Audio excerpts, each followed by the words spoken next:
for us, that is truly something that guides us every single day.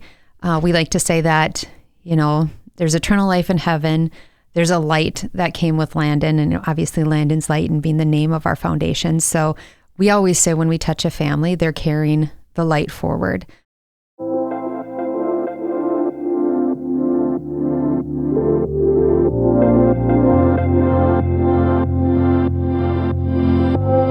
Welcome to the DMF podcast, where you will find great conversations with interesting people who have been called to serve.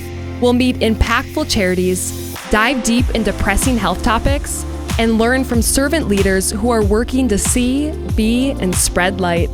At the end of each episode, we hope you're inspired to realize that you have your own unlimited potential to change the world for the better. Join us as we work to create a region of the healthiest, most purpose-driven people on the planet. Welcome back to the DMF podcast. I'm your host, Whitney Isaacson, and thanks for joining me in another conversation highlighting a charity that is doing important work in our community. Today, I'm excited to talk about a young boy who continues to touch so many lives, though he is not physically with us today. The Landon's Light organization started with Landon Solberg, a young boy that was diagnosed with a terminal cancer. Landon had a special light with him that shined bright, even though he was walking through a difficult medical journey that he handled with such grace and courage. The families that Landon's Light is working with today, those families are carrying that same light forward, because every child they serve shows this special confidence and resilience despite what they are battling. I'm happy to introduce our guest today, Julie Christianson, the Executive Director of Landon's Light. She's joining us to talk about how Landon's Light is providing hope and joy to children across our region who are going through serious medical illness. So whether you're looking to learn more about Landon's Light or just hoping for an uplifting message, I think you're really going to enjoy this conversation. So let's get into it.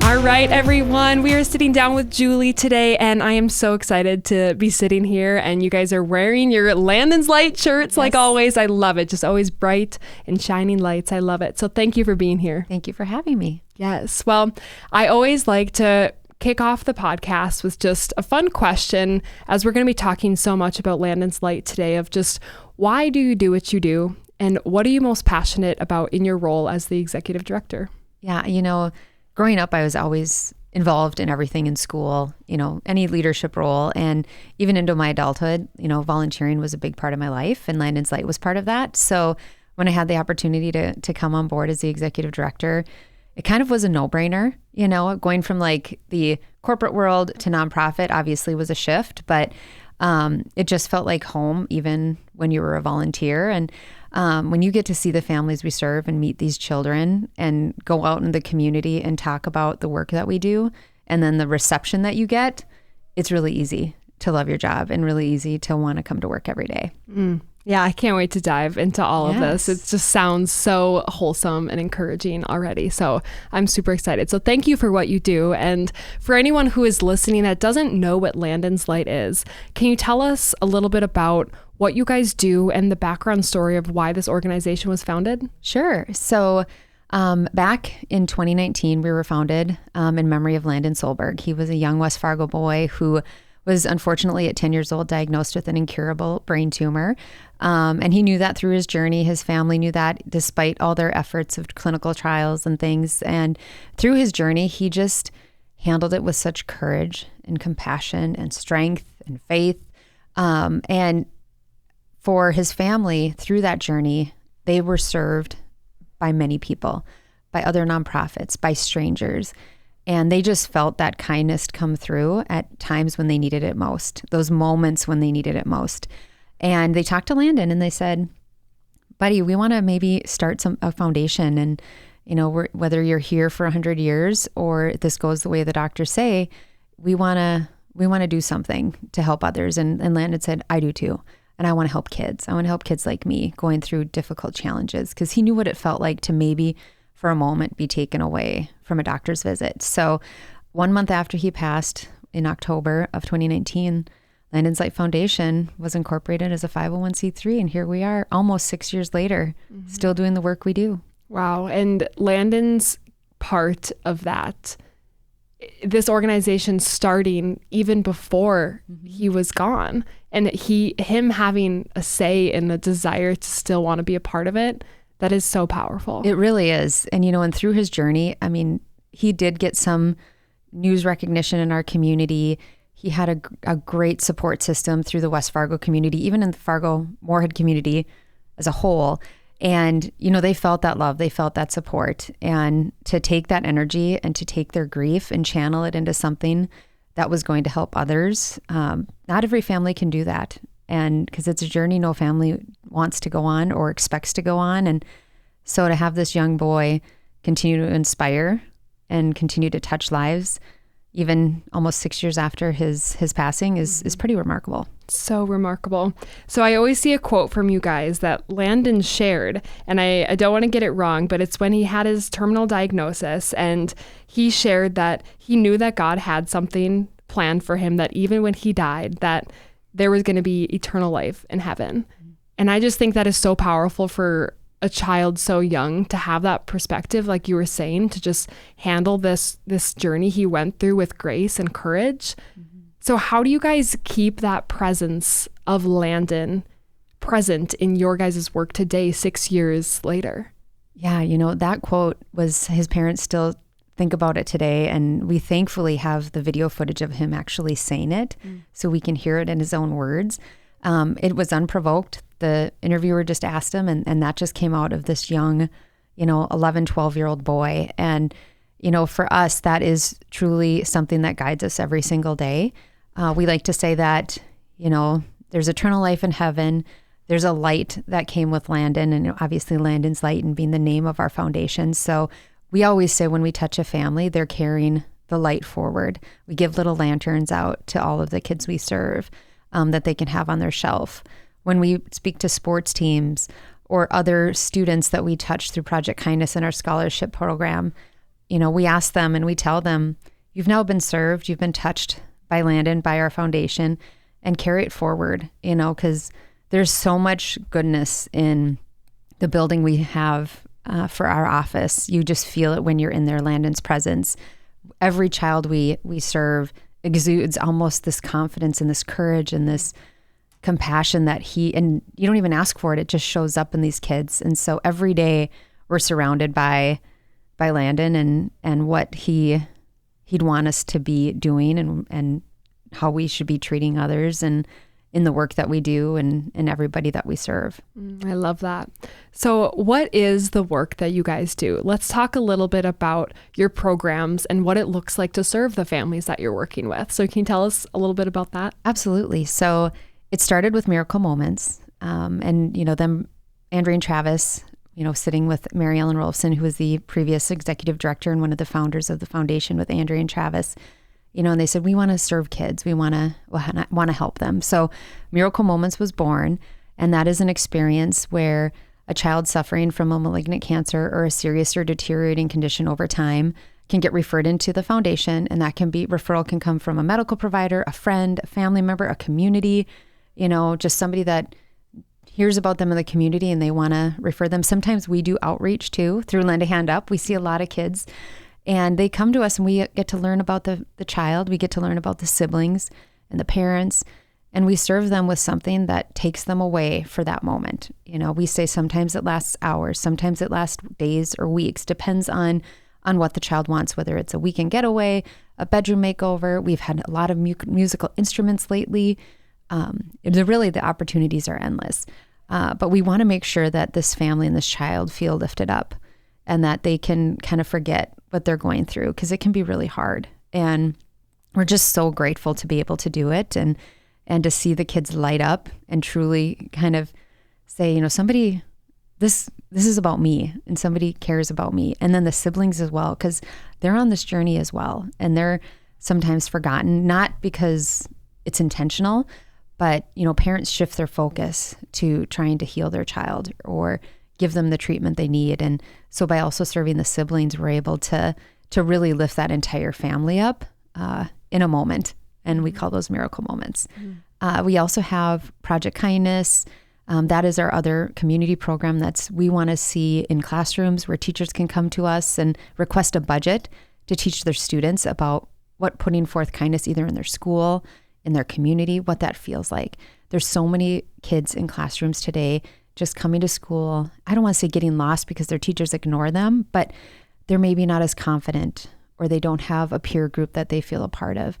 And Project Kindness has taken some of these kids, and some of the feedback we get from teachers is, this child sat in the back of the classroom, good student, quiet, but emerged as a leader through this kindness project. And it was remarkable for them to just see that come out of a student. So from preschool all the way up to high school, teachers can come to us from $200 to $1,000, whatever the idea is. And we will help support that and put more kindness out into our community through our students in our classrooms. But then we also have Honorary Birthday and 10 Days of Giving. And those programs serve all kids in the hospital at the time of serving. So Honorary Birthday is around Landon's birthday, June 29th.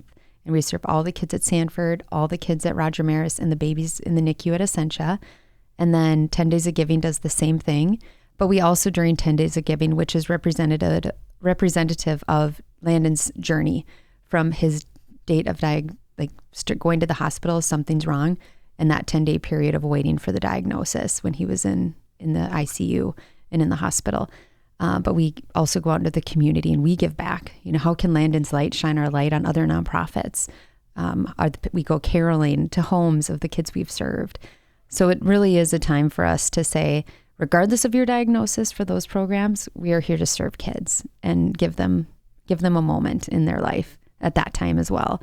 And then we also have our team sponsorship, and then, which is one reason why you see a lot of t-shirts, and then also our scholarship program, Landon Loves School. So we love to be able to look at seniors in and around our community, and it's a character-based essay that they provide, and we give away 10 $2,000 scholarships and one $5,000 scholarship to students graduating and continuing their education after high school. So wow. I know that's a lot. There's a lot we do. But I would say Miracle Moments and Project Kindness are kind of our two, that we're really pushing forward and really wanting to make sure we can touch as many people as possible. Yeah. So what are some examples of what Miracle Moments you guys have done, or what Project Kindness ideas that teachers have had? So Miracle Moments, gosh, those are so fun to put together. And the kids' ages range too. We've got little kids that are 2 years old that we've served, where we've had strollers and car seats. We've done bedroom makeovers. We recently, just in this last year, we've had a lot of teenagers and some who have discovered their love of music through treatment. So we've done acoustic guitars, we've done keyboards. We've recently done an Apple Watch, for a young, a teenager who now he also loves shoes. So we were able to give him some fun Nike Dunks and things like that. So, we love putting those together because everyone is unique. We don't have like a list of things for people to pick from a Miracle Moment standpoint. We want to provide something that we know the child is going to be like, okay, they get me, or this is something I've always wanted, but maybe never been able to get. We just did a family getaway to Minneapolis for a young girl, and they did Great Wolf Lodge and the Mall of America and a Twins game. And, and we've are so blessed to be able to have partners in our community or other nonprofits that say, we'll donate the tickets to this so the child can have an experience, so that our budget for a Miracle Moment can go farther. It's a $2,000 budget. And so that really gives us the opportunity to kind of push things even forward even more. But yeah, it's just amazing what the Miracle Moments can do. And we do have one this week, and it's like the best feeling going into a Miracle Moment week, because it's just going to be filled with joy. And for Project Kindness, there are so many creative kids and so many creative teachers. We have some students every year, the teachers come back and they make tie blankets. And then we get a supply of tie blankets, and we can deliver those to hospitals or to nursing homes or to the homeless shelters. They've done care kits for their school, knowing that maybe some kids in their community or in their classes, don't go home with some of the essentials that we all are lucky enough to have. We've had books delivered to the children's hospitals around the community. They've done succulents for There was actually this was all in Lisbon, but they did succulents for mental health awareness in their community, and they delivered them around. And, it's just amazing to see what these students and these teachers come up with. And one of my favorite ones is they did gift cards for kind of the unsung heroes within their school. Oh, cool. And the feedback we got from that was the tears that were brought to the custodian's eyes, the bus driver, the lunch ladies, the nurse in the school, that they do their job and they do it well, and they create such relationships with these children that sometimes they don't even realize how they're impacting kids within their schools. So that's a really cool one. Yeah, that is a very cool one. And it's fun to hear also how the students feel about, it felt really good to see how they impacted somebody. They, really understanding and feeling what kindness can do when you give it on and put it towards somebody else, and versus being the recipient of kindness, but actually doing it in the action is pretty amazing. Yeah. Teaching kids to be a part of something that's bigger than them is huge. Just that give back culture and that feeling that you get it's more powerful than any device or any other thing that they might plug into that isn't going to be as fulfilling. Exactly. And we hope it also sparks, an intrigue and an inspiration to maybe be a servant leader as they grow, to know that, hey, I want to participate in this club when I'm in high school, or when I leave high school, I want to find a service organization where I can dedicate my time. Because, nonprofits, we are a nonprofit of 2 people. And so our volunteer corps is how we can put our mission forward. But there's other nonprofits that have a larger staff, but by dedicating their time, these nonprofits need those volunteers and need those people with that giving heart to help push their mission forward. And so if we can spark that in a child and kind of instill what that kindness and what doing an act of goodness on somebody else can do, we're winning as well, just long term, for wherever they go in their life. Did you know that medical expenses are the #1 cause of bankruptcy? If you want to help an individual or family experiencing a health crisis, loss of life, or other trauma, head to lendahandup.org to support a neighbor in need today. If you want to learn more about the silent epidemic of digital addiction, learn to spot the warning signs of child sexual abuse, or are interested in starting a charitable fund for a cause you're passionate about, head to dacmed.org today.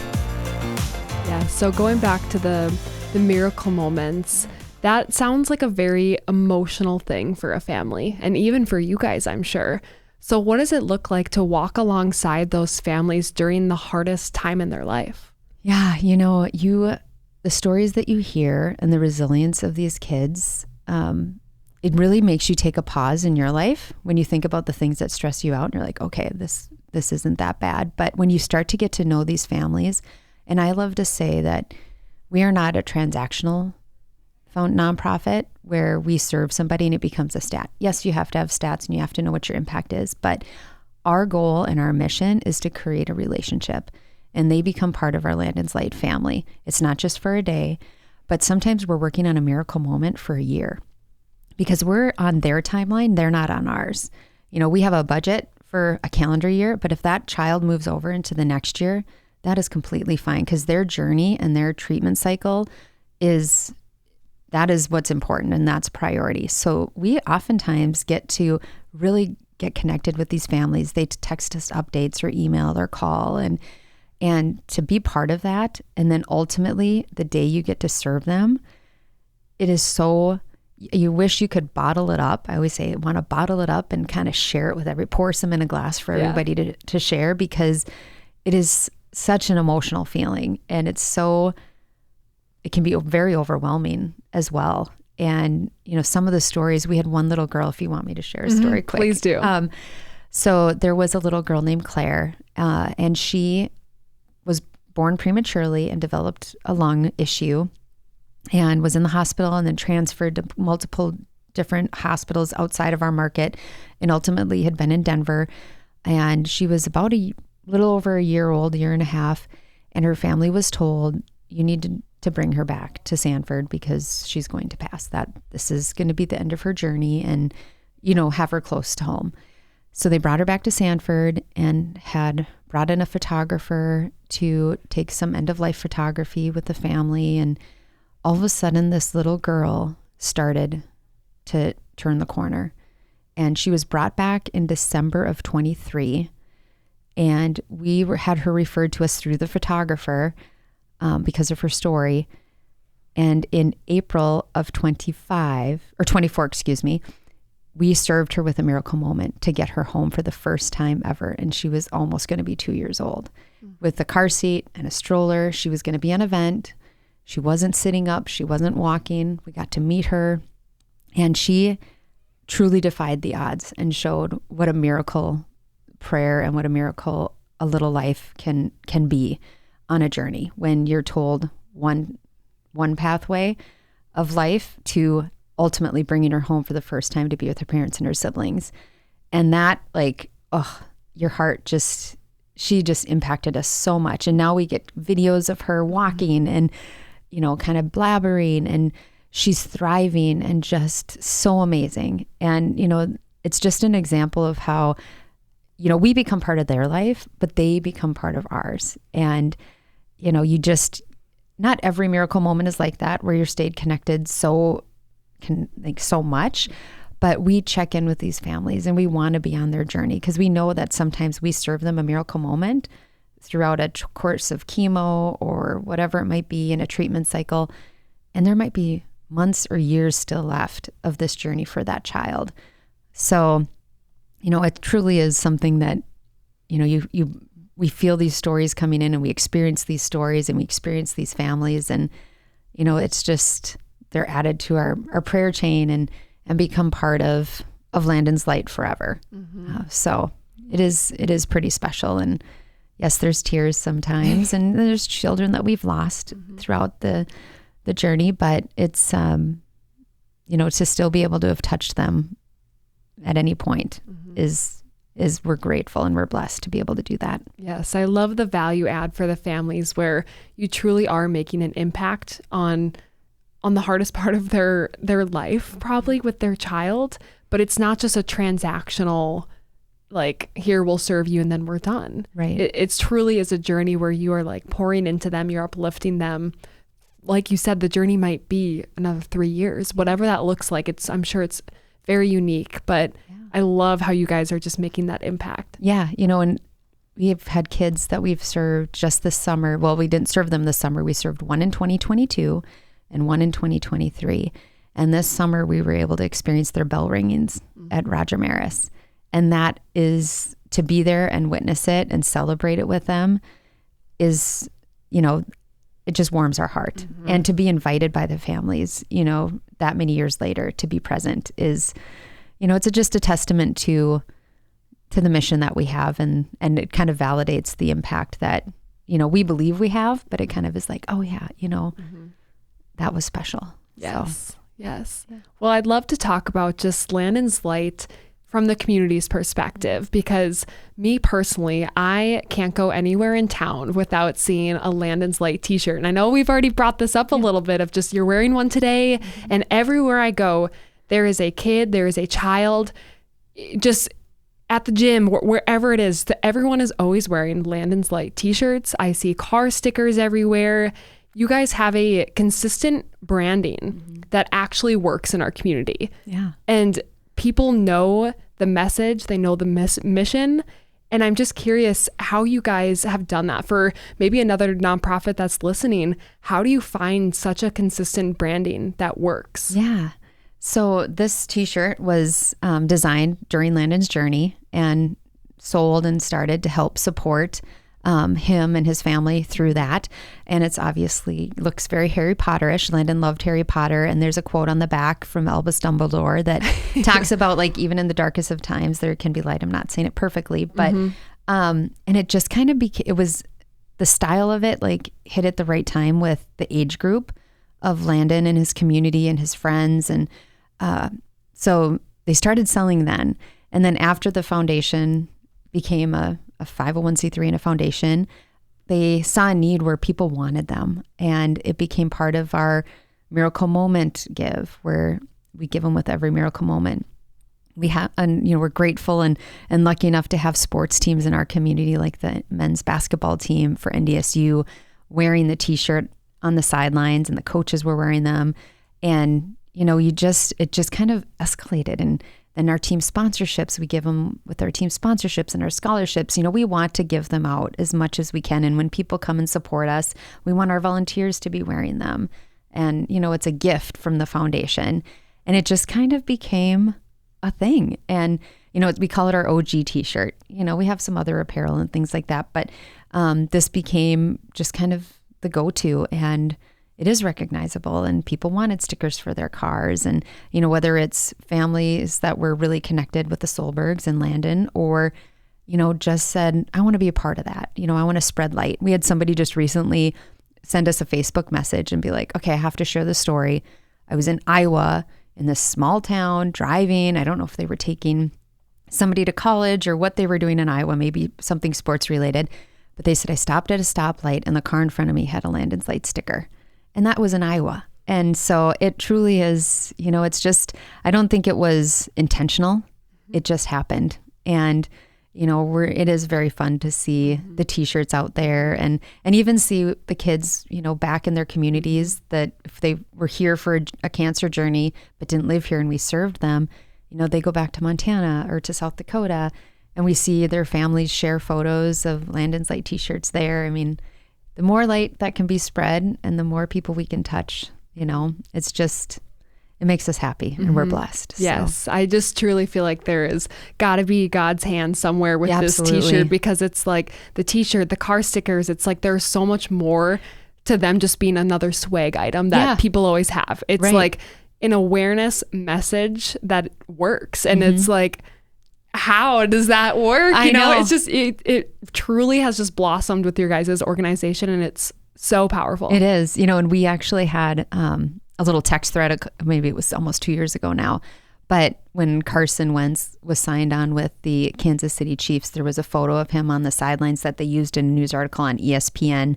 And he was in his football pants and things like that, but he had his pads on of his shoulders off, and he had his Landon's Light t-shirt on. Years later, and here he is on ESPN when this news story about him signing on with the Kansas City Chiefs, and he's wearing his Landon's Light t-shirt. I mean, it's it's just crazy. So. Yes. And truly to the point of marketing strategies is working with someone like Carson Wentz, or, you guys have a monument in West Fargo of Landon, and it's things like that just keep the message and the spirit of Landon alive. But what you guys are doing is so much more than that. It is impacting families beyond what you can even imagine. Mm-hmm. It really is. It's so cool. It is. I just love the whole marketing piece of it, because it just seems wow, how have they figured this out? To actually have such a well-known, established marketing strategy for a nonprofit that's been around for 6 years. Mm-hmm. It's incredible. Yeah, it really is. And, and it's not a lot of investment, and it absolutely is something where it just authentically and organically happened. And yes, there's investment in purchasing t-shirts and things like that, but you bring up the statue over at the lights in West Fargo, and that was almost a gift to the Solbergs. They had a hand in it, but it was, somebody saying, I want to do this for you. It just makes sense in the lights and his light, and he's from West Fargo, and they built it to honor his family. And and Andrea, his mom, now works over at the Essentia Clinic there, and she always says oh, I get to eat in my lunchroom, look out my window, and I get to have lunch with Landon every day because she can see him. And so that was really special. But again, just something that the mark that this little young boy left on a community for people to proactively come and say, I want to do this for you. And then it's become just an everlasting, memory and kind of inspirational piece of architecture or art that you want to say in the community that can inspire people, can inspire young people, can inspire visitors. And so it's just organic and authentic, and, I don't want to say intentional, but unintentional at the same way. Yeah, very cool. And so you mentioned before that businesses can get involved with t-shirts and sponsorships. Is that correct? Yeah, they can, when businesses come and actually become volunteers and want to volunteer. We have a lot of businesses that come during the honorary birthday or 10 days of giving to say, how can we help? Our team has some time to give. they'll come in and then we'll gift them a t-shirt as a thank you for being a volunteer. Okay. We sell sponsorships and things like that for our events and, that we have throughout the year, but our t-shirts aren't necessarily sponsored by businesses and things like that. Okay. So, yeah. Wonderful. So going back to just the families and the impact on that. So for families in our community who might be going through a very difficult time, the hardest time in their lives, what support is out there? Landon's Light is wonderful, but is there any other resources that you guys point them to, or what other support and resources are out there for them? Yeah. And this is probably one of the biggest questions we get from families, especially those that are new to a journey and maybe started with us. We've had that happen where they've heard about Landon's Light and have come to us early on in their journey. And, really we're a firm believer in a child and a family going through something like this. They deserve all nonprofits and they deserve anybody that can lift them up and keep them supported. And we often sometimes refer them to Lend a Hand Up to explore that as an option, and or Make-A-Wish. Those things are obviously already happening oftentimes in parallel with the journey and the ways that we can support them. But faith, is one big thing. We had a family come who started with us early on in their son's journey just a few months ago, and their biggest thing, they were taken away from Western North Dakota, from their home and their family, to be here for treatment long term. And they said, we need a faith community. We need a place to go. And so we've got some great connections based on, various denominations with churches in our community, and we can guide people there for that support. And really just talking to other families. Andrew and Travis have been so good about staying connected with parents because they've been through it, both from, the child standpoint and focusing on a child through treatment, but also having other children at home and supporting them. So, really finding that community within, whether it's the Ronald McDonald House or, just other people we can refer them to that have said, hey, I'm here to help. I'm here. I can be a resource for your families, and we'll get them connected. Mm-hmm. Okay, that's great. Mm-hmm. So for Landon's Light, I'm just curious, what dreams and goals do you guys have for the future? If you could have $1 million or $10 million, like money aside, what is your guys' big dream and long-term goals? Oh my goodness. Okay. So we know that there are new cancer diagnoses coming through Roger Maris every year from a pediatric standpoint. We want to serve every single one of those kids. The Fargo-Moorhead community was so good to Landon and his family that any child getting served or being treated here in Fargo through Roger Maris, staying at Essentia or Sanford, whether it's cancer or another serious deteriorating condition, heart condition or things like that, we want to serve them. That would be our ultimate goal, so that when they're on their journey, not necessarily from the very first of diagnosis, but whatever point in that journey, they're like, okay, I need some light in our life and we're ready for this. They come to Landon's Light, and we, come to us proactively, or don't shy away if we reach out or a friend refers you. But really, we're very grateful to have such good relationships with the staff at our local, whether it's Roger Maris, Sanford, Ronald McDonald, and Essentia. We've built such strong relationships with them that, getting the kids is definitely something that would be a huge win. And keeping all of those kids served on their journey, that would be remarkable. We would love to expand across North Dakota, get into the Bismarck market. We've had kids we've served from Bismarck because they come through Fargo for their treatment. Because right now our service area is within 75 miles of Fargo, or getting treated at Roger Maris, Ronald McDonald, or Essentia on Sanford. We've got kids from Grand Forks. So do we have another office somewhere where we're serving and have a satellite in Bismarck where it's a home base for families to come and feel supported, and it can even further expand that service area. And then Project Kindness, I would love to see every single classroom in Fargo-Moorhead have a Project Kindness as a requirement for a school year, where we have the ability to support the teachers, give them the resources they need, the supplies they need. To have a kindness project is almost like a small credit in their curriculum throughout the year, because it is so important. with social media and, you hear a rise in bullying and things like that. Like, how can we make sure that kindness is not lost in the classroom and not lost in our community? So that would be another huge win for us, is miracle moments served to every child we can touch, and Project Kindness in every single classroom across the Fargo-Moorhead, West Fargo community, and, beyond. Yes. So I love it. Well, yeah. I can't wait to follow along with your dreams and your goals and expansions and all that you guys are doing. So last thing here is just for anyone who's listening and curious about how they can get involved and support. I know you've talked a lot about volunteering, but what other ways are there for people to get involved and support? Yeah. So yes, volunteers is a huge piece, and we've got a link on our website for that. And, being a nonprofit, obviously the financial support is something that keeps us moving forward year after year, and kind of building that helping us build that roadmap for the future, and being here, forever is a goal.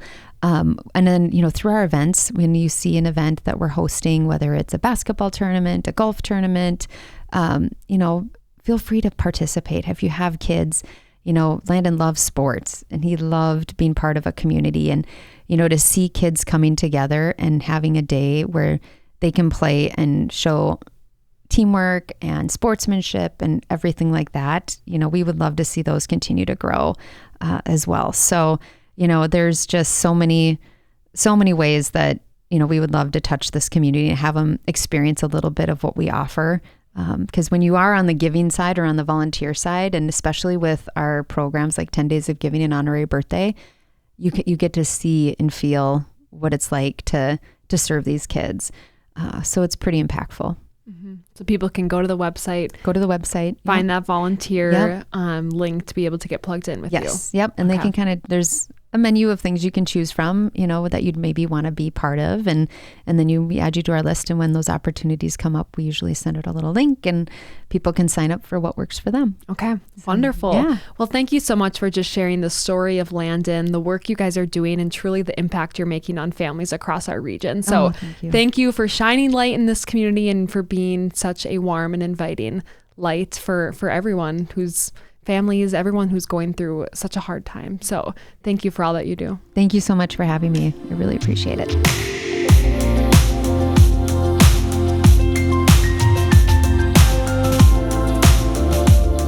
Battling a serious medical illness is a journey that no family wants to go on.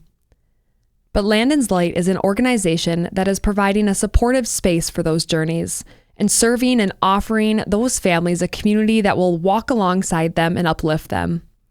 I'm truly inspired by Landon's memory and how he is still guiding others to trust in God's plan and live life to the fullest, even through life's toughest battles. Landon's Light is all about giving a child a moment to feel joy and to feel hope, as they may live life and be the best versions of themselves despite what they're facing. Don't forget that you can check out more at landonslight.org. All right, folks, that is a wrap for today. Thank you so much for listening. We really hope you enjoyed this episode, and we'll catch you next time on the DMF podcast. And remember, we are called to serve.